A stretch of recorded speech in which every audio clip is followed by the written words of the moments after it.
If your swing feels broken or inconsistent, stop panicking. The best hitters keep it simple. I'm giving you the easiest, most effective hitting mechanics that bring instant results. No confusion, no complexity, just clarity. Let's fix your swing right now. For those of you who are new to the channel, my name is Ian Miller. I was a walk-on and I was a 9-hole hitter from Little League all the way to the big leagues. Man, I was just like you. And the 9-hole is where the next generation of underdog champions are built. Let's get into it. Fellas, there are a couple mistakes, pretty common, that we are making and we might not even be aware of it. Okay, I want to attack that stuff now so you can get in front of it and we can make those adjustments. If you aren't doing the type of damage that you want to be doing, if you aren't having the stats or the success that you're having or want to have at the plate, man, it's probably because of one of these three areas, okay? Common mistake number one, we are over swinging. If you aren't doing the type of damage that you want to do, or you're not having the success that you want to have, fellas, this is probably what we're doing. We are over swinging. We're trying to do too much with what we're given. If we're over swinging, we're losing the barrel, okay? If I'm swinging with my big muscles, if I'm flexing and tensing my arms, and I really want to do some damage, I get load. First, if I'm over swinging, my head is moving a lot. My body's moving a lot. Dude, if I'm trying to do extra damage, I'm moving, I'm losing my backside, okay? If I'm over swinging, I'm losing the barrel. We want to be making love with the barrel, dude. We want to make sure that this barrel touches the ball. If the barrel touches the ball, we have a chance. And if we are over swinging, we're losing barrel control and we are not giving ourselves a good chance. Common mistake number two, poor balance. We're falling off pitches. Again, this could be over swinging. It could be our stance. It could be our setup. Maybe we're not loading properly. Balance is key when we're trying to do damage in the box, fellas. It's going to help us see the baseball. It's going to help us be in a good launch position. It's going to give us the best chance of getting on base and having a successful quality at bat, okay? We could have poor balance and we might not even know it. Are we trying to have intent going back up the box? What are we trying to do with the baseball? If our direction isn't right back towards the pitcher, where are we going? Right, left? If we have poor balance, we're falling through the swing. Maybe we're over top of the plate, right? We want to be in a good balanced position in order to give ourselves the best chance of having success. Common mistake number three, fellas, we are overthinking mechanics. The more that we think, the more that we stink. Okay, so we have a guy that is on the mound right now that is throwing 90 plus and he wants to get us out. And we're thinking about our back hip. We're thinking about our slot. We're thinking about staying on plane, staying through the baseball. We're thinking about our setup, our stance. Are we open? Are we closed? Where's my back elbow? Boom, the ball's already by you. Okay? We're doing this stuff most of the time and we don't even know it. If we're not having the type of success that we want to have, if we're not doing the damage that we want to have, we're more than likely making one of these three common mistakes, okay? We're over swinging, we have poor balance, and we're overthinking mechanics. Paralysis by analysis. Let's break down some mechanics. Nice, easy, and simple. Our stance and our setup, fellas, needs to be balanced and relaxed. Our stance in the box, fellas, needs to be balanced, athletic, and relaxed. That is going to put us in the best spot to put a good pass on the baseball and give us the best chance to get on base. Now, what does that look like? It's going to be different for everybody, right? It's different strokes for different folks. Everybody's got different body types. Everybody's got different comfortability in the box, okay? But we need to be athletic. If we are up here tense and gripping the bat, and we're a little hesitant, maybe a little timid, what do we think our AB is going to look like? What do we think our swing is going to look like? We need to be in a good, ready position. A good rule of thumb, guys, is have your feet shoulder width apart. That's where I'd start, okay? If I'm on the bases, if I'm on the pillows and I want to steal a base, I'm in a good athletic stance. If I'm in the outfield or I'm at shortstop and I'm in a good athletic stance, right? Why wouldn't we do the same thing when we're hitting, okay? We're relaxed. We're athletic, we're calm. If we are balanced, if we're athletic and we're relaxed, it's going to give us the best chance of putting a good pass on the baseball. If we are tense, if we have these big muscles tense again, we are going to lose the barrel. If we're not in a good relaxed position, we are going to be inconsistent in gathering, loading, and then firing to the baseball. We want to be consistent and we want to consistently be in that good position. Talking about this stance and setup, fellas, you don't necessarily have to be on your toes, okay? We want to be in a good, relaxed, ready position. I liked being on my heels when I was in the batter's box. I walked around on my toes. I was a sprinter, so I wanted to stay in the ground. I wanted to feel like I was relaxed and athletic in the box. I almost felt like when I was in the box, my feet were in the dirt and I felt like I was almost gripping the ground with my feet. I wanted to feel like I was in there, okay? Once I felt like I was in there, I felt like I was calm, I was relaxed, and I was grounded, I was ready to go, okay? Next, let's talk about the load and the stride. This is where we can start unraveling, fellas, and we can do that rather quickly. There are 3 different ways to load, okay? This is what I was taught in professional baseball. I'd love to teach that to you guys. Number 1, we can load the scap, okay? So if we wanted to load the scap, look like this, boom.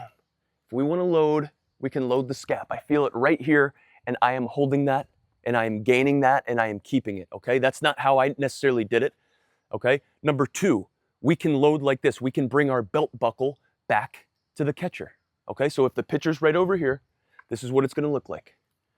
I'm bringing my belt buckle back to the catcher, boom, gather, load, boom, land, and I'm keeping that, okay?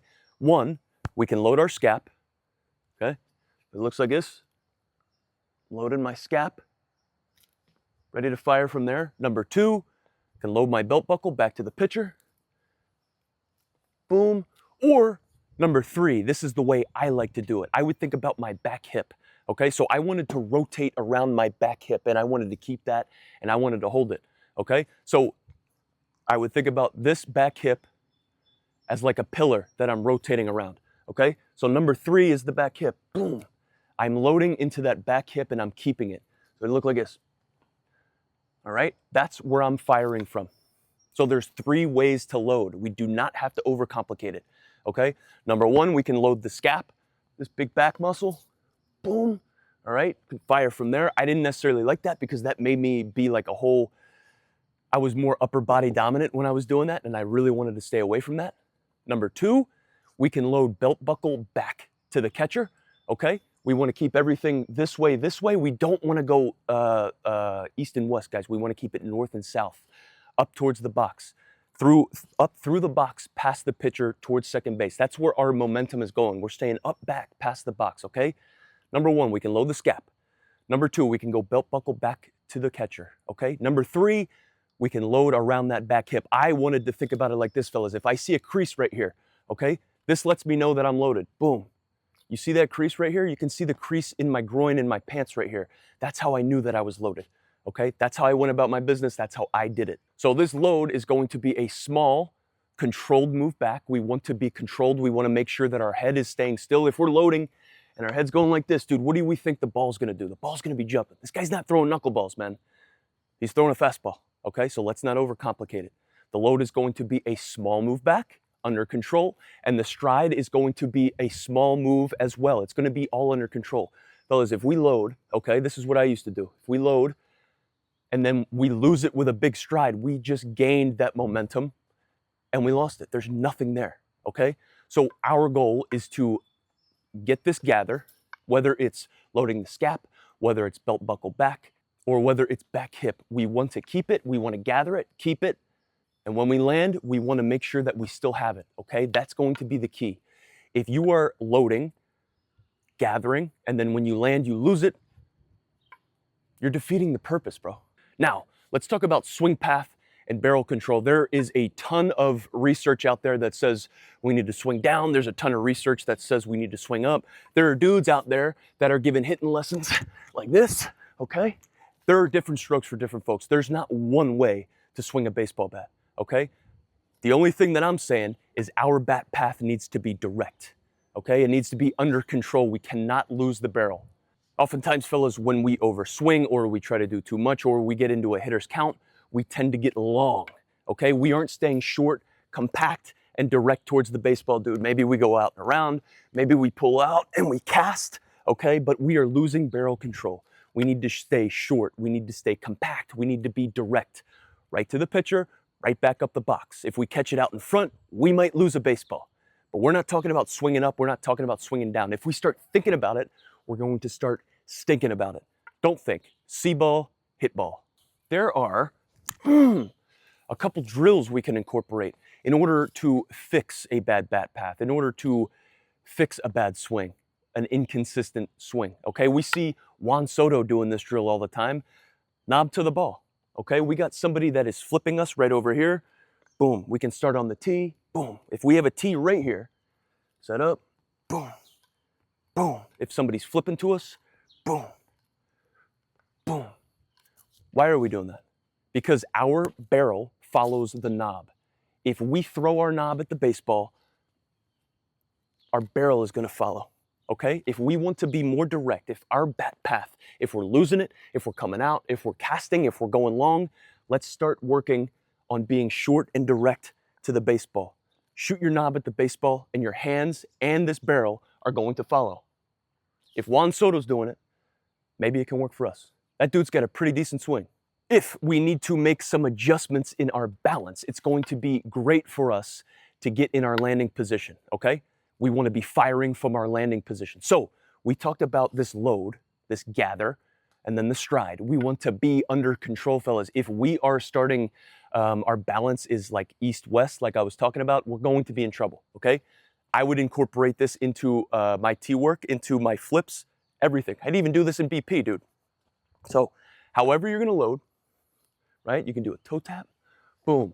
But we are going to shoot and fire from here, okay? So I want you to incorporate this into your routines moving forward. Take some tosses like this.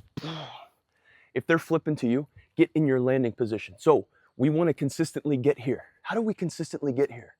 Okay, it's got to be under control. It's got to be balanced.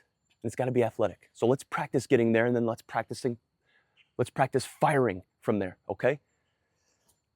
What that looks like from here, however you want to load, belt buckle back to the catcher or around the hip or the scap. Boom, get in this landing position.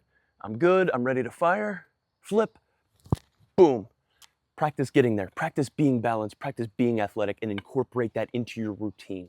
Another immediate fix, guys, is doing some front toss with intent. Can we stay off the top of the cage? Can we stay off the ground? Can we just hit low line drives and piss missiles right back up the middle, hit off the L screen where this guy is flipping? What we want to be emphasizing in the cage, guys, is consistency and rhythm over power, okay? Let's stay off the top of the cage. When I was coming up with the Mariners, man, Nelson Cruz was with me in spring training. I'd just feed the balls on the tee for this guy, okay? I'd just be watching this guy be like, Mr. Cruz, how do you go about your business? What are you doing? I'd love to just learn from you, bro. So I would just feed the tee. I would just let him hit, and then I would just go pick it up. I'd watch him go about his business, okay? This guy, we're talking about swinging up versus swinging down. He would put the tee up, and he would swing down. He wanted to get on top of the baseball, and he wanted to hit low line drive backspin right back up the middle, maybe one hop up towards the net. He would stay off the top, and he would just hit one hop line drives right back up the middle, backspun. He said, I would do this, man, because when I get in the game, I tend to swing a little bit harder, I tend to drop a little bit, and if I am short and compact in the cage, off the tee, backspun, one hop line drives towards the back of the net, in the game, I'm gonna lose those baseballs. If we are trying to lose the baseball in the cage, if we're trying to hit home runs in the cage, man, we are going to be living on the top of the net. If we are popping the ball up in practice or in flips, and we aren't finding the barrel in flips, what do we think is going to happen in the game, guys, when the ball is actually moving towards us with a pitcher thrown at 90 plus? Okay, we need to emphasize barrel control. We need to emphasize consistency. We need to emphasize rhythm and tempo, okay? It's not a speed round when we're doing flips or when we're doing tee, okay?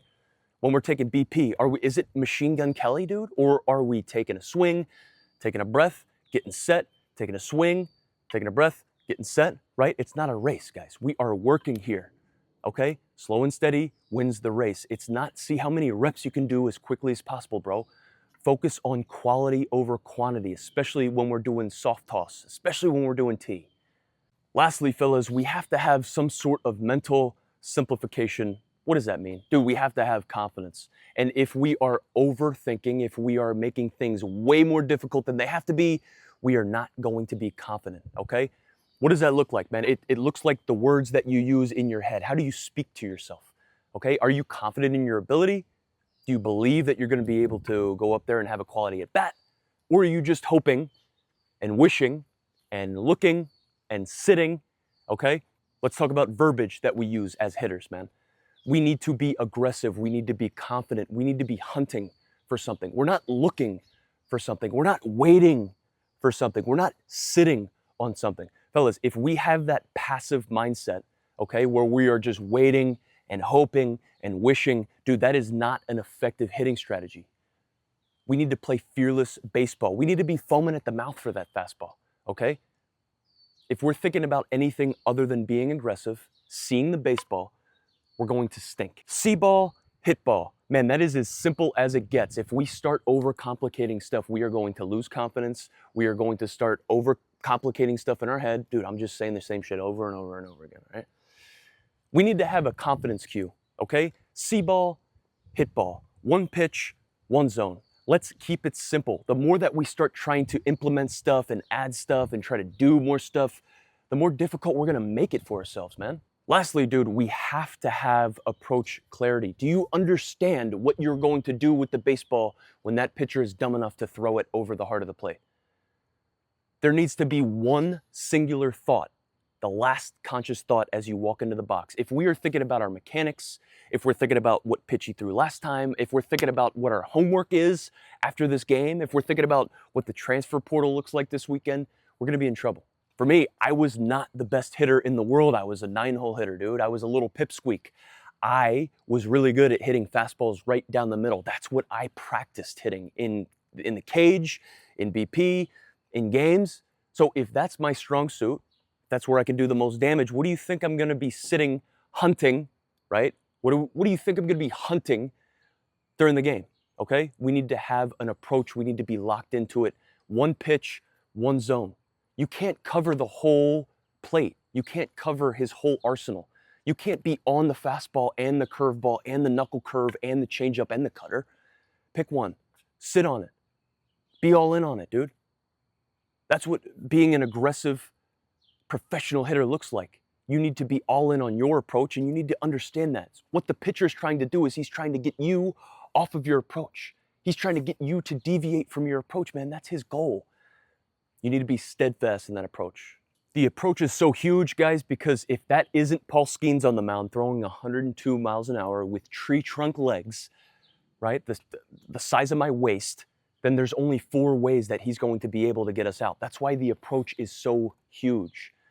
Number one, the pitcher is going to try to get you out if he's not throwing 100 plus miles an hour by getting you off time. He wants to get you off the fastball, okay? Whether it's a slide step, whether it's a long hold, whether it's mixing up his deliveries to the plate, he would love to get you off time. He'd love to get you off the fastball, number one.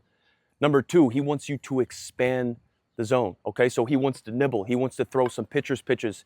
He wants to start a 2-seamer over the outside part of the plate that just runs off like a changeup last second, and you swing at it, you break your bat, you hit it off the end, you just hit a little dribbler to the shortstop, dude. That's what he wants, okay?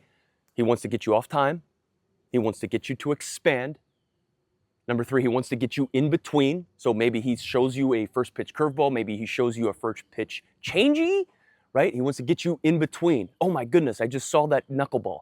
That looks really good. Well, now I'm off the fastball just a little bit. That's the pitch that's coming next, right? Number 4, he's going to get you out on the mound by getting you thinking, man, what is he going to throw here? What should I be ready for here? What was his tendency last AB?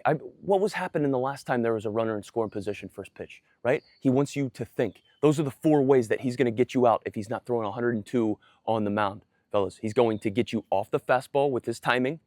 He's going to get you to expand the zone. He wants you to nibble. He wants you to offer at his pitcher's pitches. Number 3, he wants to get you in between. Number 4, he wants to get you thinking, okay? We need to stay locked in on our approach. That's why it's so important. Great hitting mechanics aren't about complicated swings. They're about simplicity, consistency, and confidence. If you commit to these simplified mechanics today, your swing and your results will change immediately. Smash that subscribe button, drop a comment on your biggest hitting struggle, and if you're serious about becoming unstoppable, join the 9-Hole newsletter. Until then, keep it simple. The more you think, the more you stink. Keep grinding.